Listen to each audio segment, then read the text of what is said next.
All right, ladies and gentlemen, want to welcome everybody to the Gibson showroom. First day in NAMM. Hopefully everyone's doing great. We're really excited to kick this off. My name is Josh Bernstein.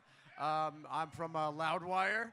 We're the #1 rock and metal site in the world. Come check us out at loudwire.com. We do a weekly show called Gear Factor where we interview different artists about playing guitar, their favorite riffs, and what inspired them to be guitarists. And we're really excited today for two reasons. We're going to have our special guest here who's also announcing for the first time ever that he has a signature guitar. So I want to welcome to the stage Michael Clifford of 5 Seconds of Summer. And he'll be bringing, more importantly, his signature Michael Clifford Gibson Melody Maker. That's it. Hello? Oh, hi. Hello. How's it going? Very good. And if you'd like, we'd like to encourage you to plug in.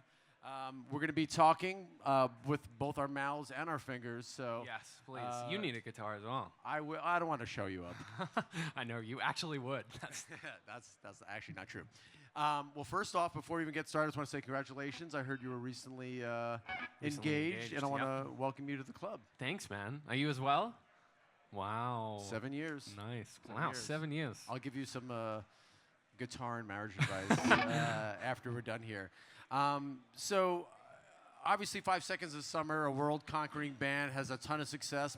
You're amongst, I think, one of the younger guitarists out there in the world 100%. to have a signature guitar. What does it mean to you to work with a company as iconic as Gibson and also have your own signature guitar? I think, like, day one, like, the first guitar that I ever, like, the first real electric guitar that I got that wasn't, like, a $80 acoustic guitar from, like, the local Walmart or whatever, was a Gibson, and my dad got me. It was a Gibson Les Paul Custom. And so, you know, I guess being a part of, like, a younger generation of guitarists who are like looking to play and kind of like find their way in what inspires them as far as like being a guitarist goes, you know, because for me, from the very beginning, I remember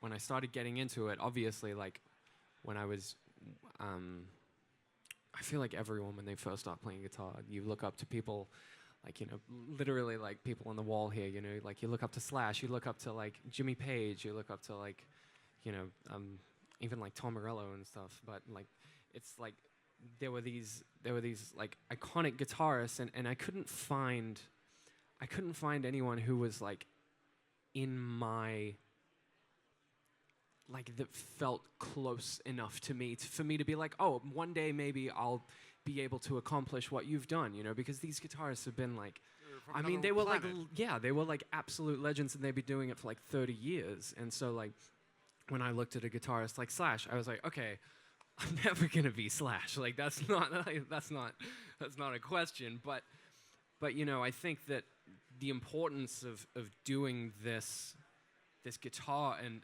it's not even like a guitar that's, for me, it's not like fulfilling any like, I mean, obviously it's a lifelong dream for me, and it has been since day one to have something like this, but it's more for I think people who are looking to get into guitar and play in like a young rock band that like, by no means am I like the best guitarist in the world, not even close. Like I make my way around, sure, but like I think that it's important for younger people to have this achievable goal of being in a young rock band and like achieving those goals with something that's simple, you know what I mean? And this guitar it's relatively simple. It's you know, it's based on the Joan Jett, the Joan Jett custom that she's had, which I started playing day one that I like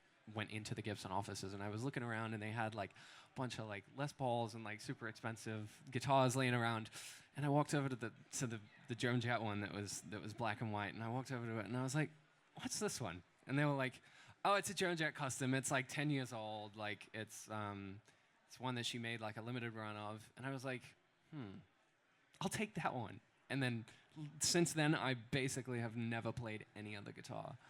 Well, that's not a bad place to start. You know, you mentioned folks like Slash and Tom Morello, but you know, I'm more from I think the same school as yourself, where I was inspired by more the Joan Jetts and the you know, the Billy Joe Armstrongs of the world. Exactly. Who gave me a path to learning to play that was a little less intimidating than like playing at a church in November rain. You know? Exactly. And yeah, and I think Billy Joe as well has such a like I've always felt like the melody maker to me has felt like a, I don't know why, but like a young guitar. You know what I mean? It feels like a younger. It feels like a younger, like punkier entrance to guitar, and it feels like once you've like graduated from the melody maker, then you're like, all right, now I'll move to the Les Paul because I'm like shredding. Right. You know what I mean? And I'm never gonna graduate from this. Well, it's a gorgeous guitar. Was there, when you were obviously first coming up, was there one artist or riff that you saw that you said, yes, like that, I want to be that one day? I mean, a lot of it was like riff based for me, you know, like when I heard that riff, I was just like, holy shit, that's 3 chords basically, and just like done in the most, just such a like iconic part that doesn't necessarily have to be like, you know, like I'm not playing the solo from Stairway to Heaven or whatever, you know, which is iconic in itself. Legally, you're not allowed to here. Legally, I don't think I'm allowed to here. I think that's been banned from places like this. But yeah, you know, like you said, that it's like a way to like entrance into what is gonna be your defining future or whatever, and having riffs be, I guess, simple in a way of like it, like I can't even imagine how hard that riff was to think of, and it's like 1 in a million that you'd write a riff like American Idiot, you know what I mean? But it's so simple that I bet he wrote it in like 30 seconds, and he's like, that's it. And it's just like when you have those sparks of genius, then that becomes, it doesn't necessarily have to be so complicated. And I feel like that's also a thing that I want to teach, like the people who look up to me, is that like I feel like there's like this crowd of people who are like, if you're not shredding and if you can't play, like, bet you can't play this, then you're not technically a good guitarist or whatever. But I don't think that's what defines it. I think that you're a guitarist based on the way that you feel and the way that you carry yourself on the instrument. And I think that if you know, like my specialty, like I'm mainly playing chords the whole like our whole show is just mainly like a chord-based structure. Right. And our music has been for a really long time, and I think that in that genre of like pop punk, pop rock stuff, it's kind of more chordally based, and I think that that's, you know, that's cool. And I think that, you know, a lot of the people who are gonna learn to play guitar through this and through me are gonna be predominantly female, and I think that sometimes it can feel intimidating for them to come into this like guitar world that's based around shredding and how fast you can play, when I don't think that's necessarily what it is. Right. What's it like for you? Obviously, we're talking about all these folks that are on the wall. Yeah. But now you could be that person for a generation coming up. What is that? That sense of responsibility and feeling for you personally? Is it weird? I think that where music is at is it's at such a strange place where when you try and enter like top 40 radio, you have to go into it with a certain mindset, you know what I mean? And that mindset has to be about making guitars work in modern music, but doing it in a smart way. You know what I mean? Like our song.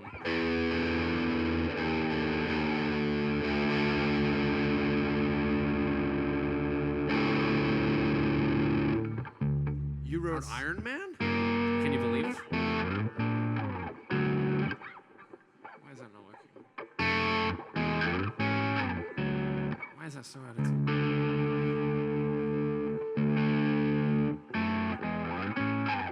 You know, our song Youngblood is kind of this, like, you wouldn't necessarily hear it and be like, that's a purely guitar song because of the chorus is running through this like, it's got this like stomping like beat that is combined with this like synth layer, but like the basis of the song is around this like guitar riff, and then in the chorus it's this.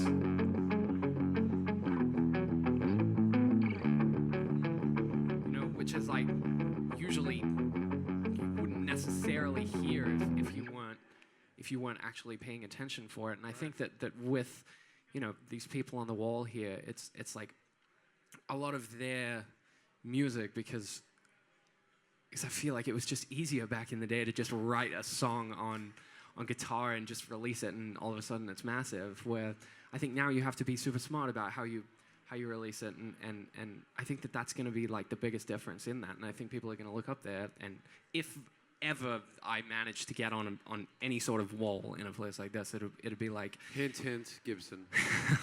I like walls.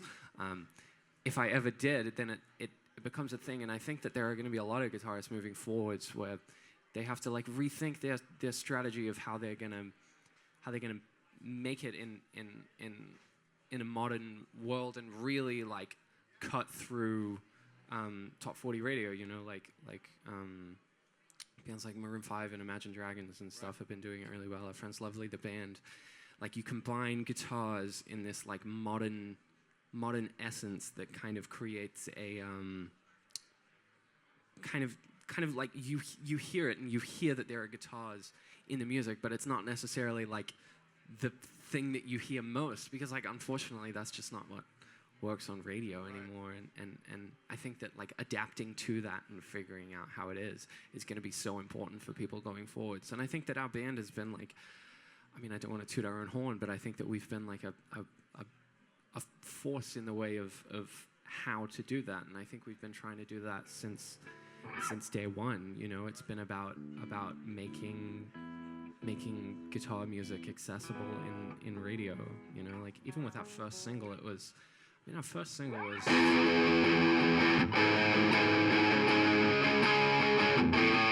like 4 chords, the whole song, and I think that's kind of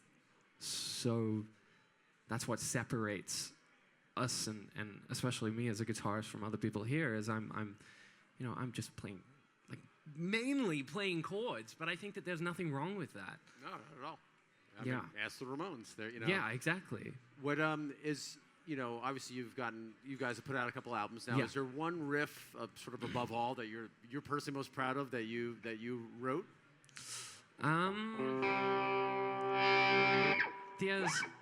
We've got a song called Jet Black Heart, which was a song that we wrote. And is that jet black? Does that now tie back into your That is your now guitar? tied back into this. We actually named the color of this jet black cherry, which kind of ties in our second record and our third record, because we had one song on the second record called Jet Black Heart, and then on the third record we have this lyric that's like sweet as cherry pie, sweet cherry pie.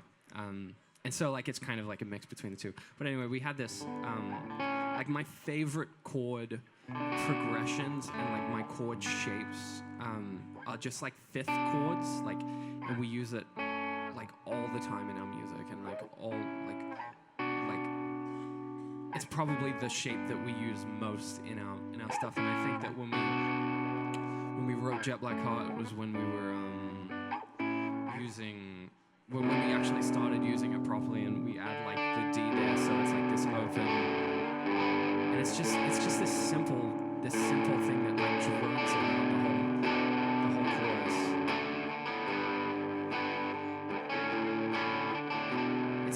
It's literally just that. But I think that there's something magical about the way that it kind of like these chords kind of take you to this like kind of place and have so much room for extra like dynamic around and adding it. adding the extra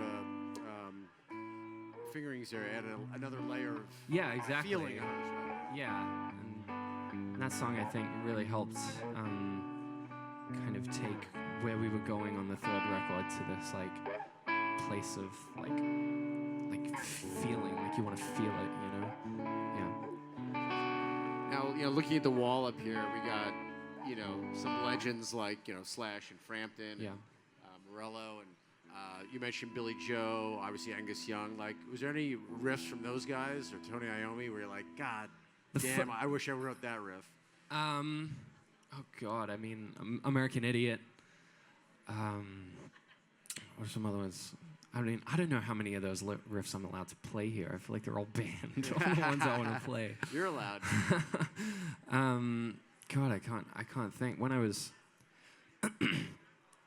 growing up, it was so basically the way that I got into guitar in the first place was there's a game called Guitar Hero that was out, and I'm a massive video game nerd.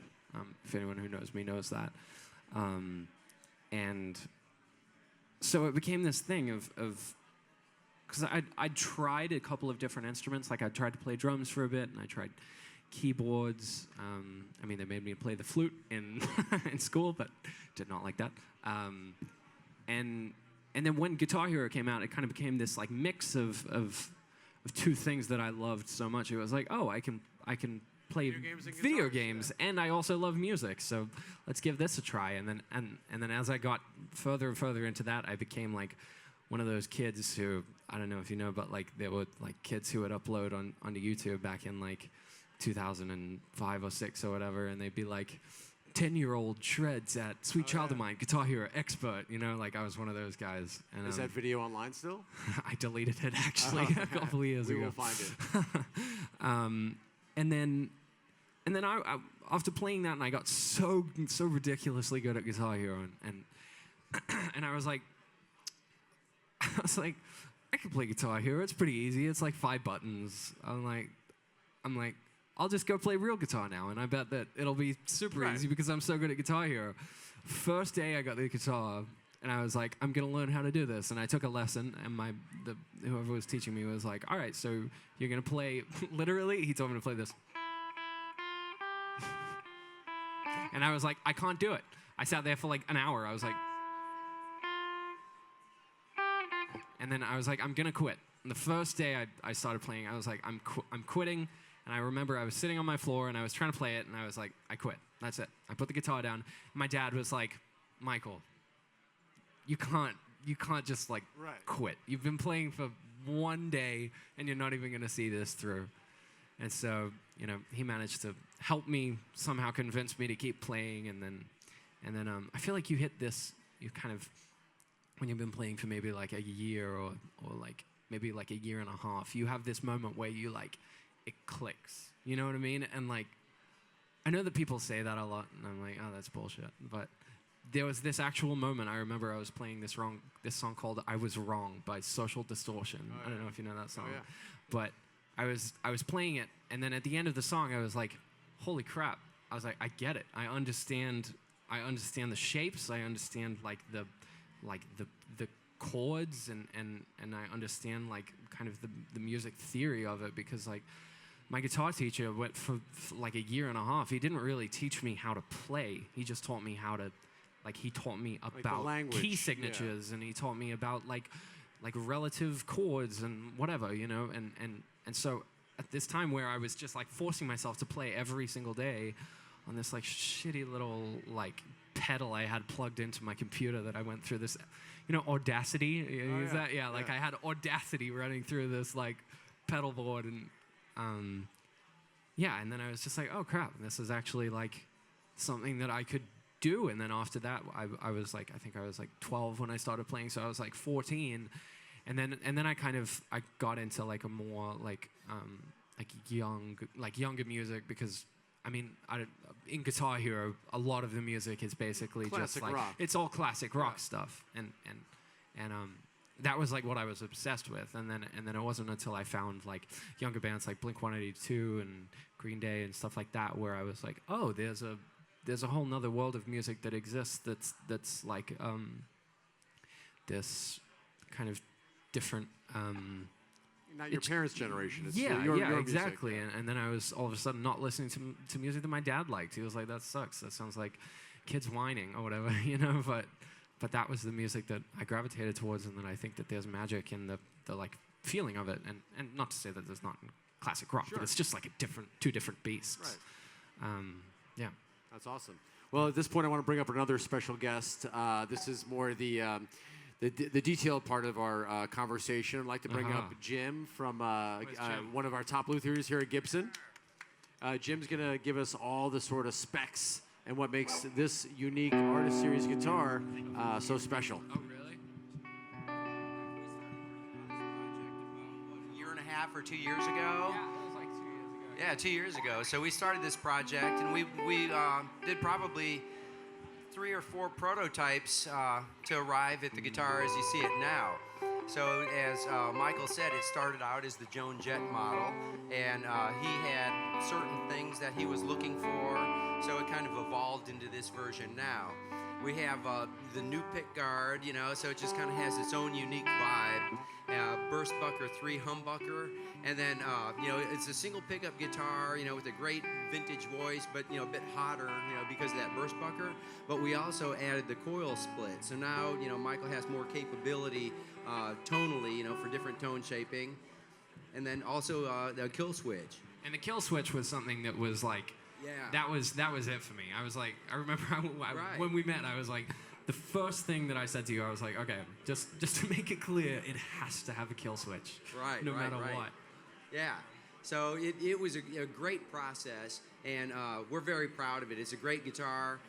It's very unique looking, you know, with the jet black color, you know, the red. You see the veining in the swamp ash. It's very striking, and all the red inlay and logo. So, yeah, it's been a great process, and we're very proud of that.